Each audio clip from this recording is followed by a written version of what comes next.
कदीम अरब में यानी पुराने जमाने के अरब में एक कहावत थी कि खुदा ने अकल यूनानियों को दी है, जुबान अरबों को और हाथ चीनियों को। कहने का मतलब ये था कि यूनानी यानी ग्रीक और रोमन लोग होशियार बहुत होते हैं। उनकी फिलोसफी, उनकी प्लानिंग, उनकी मिलिट्री स्ट्रेटेजी और उनका गवर्नमेंट सिस्टम बड़े कमाल का था। अरब जाहिर है जिनके पास ये सब तो नहीं था, लेकिन वो कमाल के शायर थे और गाने शायरी के शौकीन थे। उनके शायरी और संगीत की टक्कर आज तक मिलना मुश्किल है।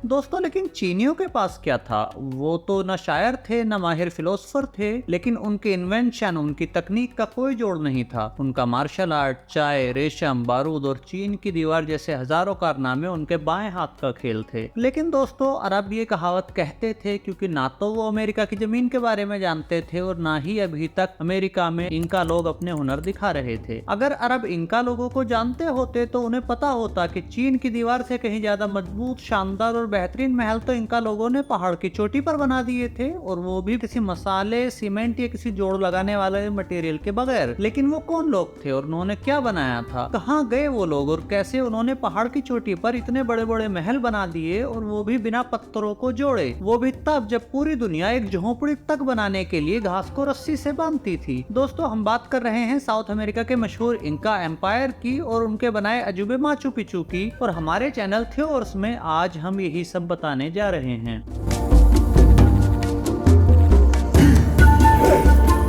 दोस्तों, जब यूरोपियन अमेरिका पहुंचे तो सबसे पहले उनका सामना कैरेबियन आइलैंड के अरावाक नस्ल के लोगों से हुआ। 20 साल तक उन्हें लूटने और उनकी नस्लों को खत्म करने के बाद वो मेनलैंड अमेरिका की तरफ बढ़े और 1519 में हैनान कॉर्टेज अपने सोने की भूख मिटाने एज़टेक एम्पायर जा पहुंचा, और अगले महज 2 सालों में उसने अपने चंद साथियों के साथ छल कपट के दम पर एज़टेक एम्पायर को खत्म कर दिया, जिसकी झलक हम आपको एज़टेक वीडियो और पनामा कैनाल वीडियो में दिखा चुके हैं। अगर आपने वो दोनों वीडियो नहीं देखे हैं तो यहाँ ऊपर लिंक फ्लैश हो रहा है, उस पर क्लिक करके आप देख सकते हैं, या इस वीडियो के बाद डिस्क्रिप्शन में दिए हुए लिंक पर जाकर भी देख सकते हैं। बहरहाल, ना तो अमेरिका या तवानतिनसुयु अभी खत्म हुआ था और ना ही स्पेनिश हमलावरों की भूख। अभी तो ओल्मेक, टोल्टेक, पोहाटन, पोकानोकेट्स और उनके जैसी ही हजारों हजार अमेरिकन नस्लें उनके सामने थी, जिनमें से सबसे अमीर और सबसे बड़ा एम्पायर था इंका, जो आज के Colombia, Peru, Ecuador, Bolivia, Chile और अर्जेंटीना तक फैला हुआ था, जिनके बारे में मशहूर था कि उनके शहर और महल तक सोने से जड़े हुए थे, जिन्होंने साउथ अमेरिका के एंडीज पहाड़ों में कॉम्प्लेक्स रोड सिस्टम बना डाला था, वो भी बिना किसी मॉडर्न मशीनरी की मदद के। लेकिन ये सब मैं आपको क्यों बता रहा हूँ, और इसमें माचू पिचू कहाँ है?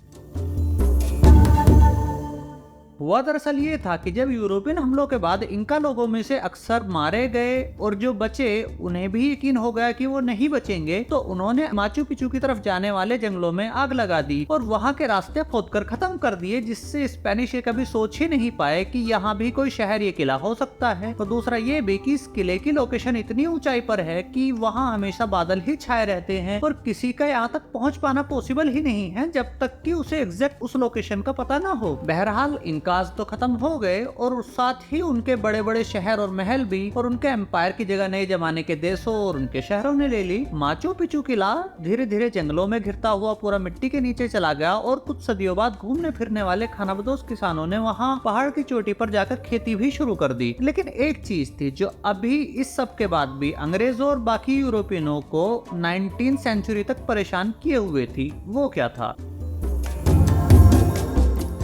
दोस्तों, यूरोपियन गांव देहात में सैकड़ों ऐसे अमेरिकन ख्याली शहर और महलों के किस्से थे जो सोने से भरे हुए थे और जहां अकूत खजाना था। और उनमें से एक बहुत मशहूर किस्सा था एक मिथिकल साउथ अमेरिकन शहर एल्डोराडो का, जिसके ऊपर कई मशहूर फिल्में भी बन चुकी हैं। ये शहर असल में तो नहीं था, लेकिन इसके किस्से इतने मशहूर थे कि यूरोपियंस इसे किसी भी कीमत पर ढूंढ लेना चाहते थे। सदियों तक ये शहर तलाश किया जाता रहा और 1909 में American explorer Hiram Bingham third इसी गोल्ड सिटी एल्डोराडो की तलाश में साउथ अमेरिका के देश पेरू जा पहुंचा, जहां सालों की धूल फांकने के बाद आखिर एक दिन उसने ईस्टर्न कोरिडेरेला के इलाके में कुछ किसानों से जब किसी पुराने किले के निशानों के बारे में पूछा, तो किसी ने उसे जंगल में एक पहाड़ी के ऊपर की तरफ जाते हुए एक रास्ते के टुकड़े के बारे में बताया जो जंगलों में पूरा घिरा हुआ था। जब बिंगम इस रास्ते के निशान फॉलो करते हुए पहाड़ की चोटी तक जा पहुंचा, तो वहाँ कुछ खानाबदोश किसानों के खेत और तंबू मिले और इन खेतों के बीच बीच में किसी पुराने किले की दीवारें जगह जगह बाहर निकली हुई थी। मामूली सी खुदाई के बाद बिंगम को ये समझने में वक्त ही नहीं लगा कि ये एल्डोराडो शहर तो नहीं है, लेकिन उससे कहीं ज्यादा कीमत की चीज उसके हाथ लग चुकी थी। बिंगम ने फौरन ही वापस अपनी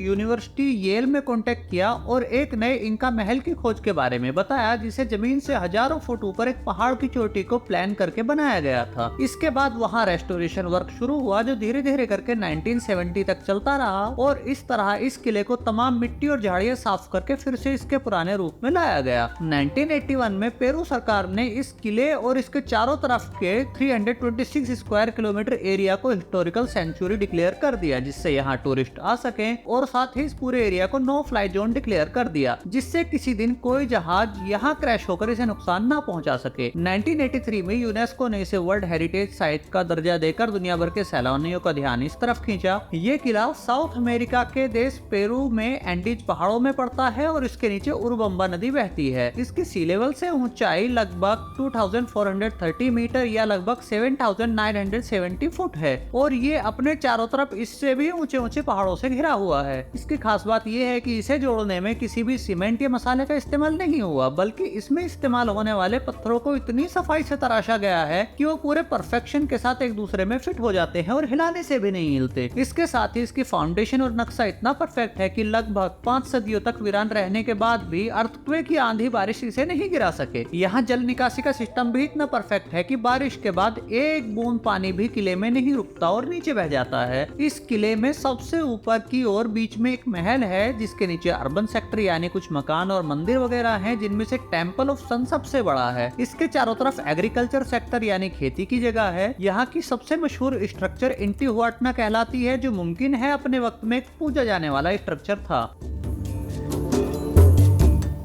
आपको बताते चलें कि इसका असली नाम क्या था ये कोई नहीं जानता, बल्कि इसका नाम माचू पिचू इसलिए पड़ गया क्योंकि वहाँ की लोकल लैंग्वेज में माचू का मतलब पुराना या बूढ़ा, जबकि पिचू का मतलब किला या पिरामिड होता है, और इस तरह इसे माचू पिचू बोला जाने लगा। क्योंकि इंका लोगों के पास कोई स्क्रिप्ट नहीं थी, इसलिए यहाँ कोई रिकॉर्ड्स भी नहीं है और इसीलिए माचू पिचू का असली नाम कोई नहीं जानता और आर्कियोलॉजिस्ट अपनी रिसर्च के लिए दूसरी चीजों का सहारा अक्सर लेते हैं। लेटेस्ट रिसर्च के हिसाब से ये जगह शायद 14th सेंचुरी में बनाई गई थी और उसके महज 100 साल 100 इयर्स बाद वीरान छोड़ दी गई। इसका इस्तेमाल तब शायद एक किले या फिर राजा के महल के तौर पर होता रहा होगा और यहाँ पर कुछ 750 तक लोग तब रहे होंगे। आज यहाँ हर साल हजारों टूरिस्ट जाते हैं जो यहाँ पहाड़ के ऊपर तक जाने के लिए केबल कार का इस्तेमाल करते हैं। आप भी अगर कभी साउथ अमेरिका जाएं तो यहाँ जरूर जाइएगा, ताकि आप इंका लोगों के बनाए इस अजूबे को अपनी आंखों से निहार सकें। लेकिन अगर आप इंका लोगों के बनने और खत्म होने की कहानी जानना चाहते हैं तो हमें कमेंट करके बताएं, हम उस पर भी एक वीडियो बनाएंगे। इसी तरह के और इंटरेस्टिंग वीडियोस देखने के लिए यहाँ क्लिक करें। आपके प्यार भरे लाइक्स और कमेंट्स का बहुत बहुत शुक्रिया।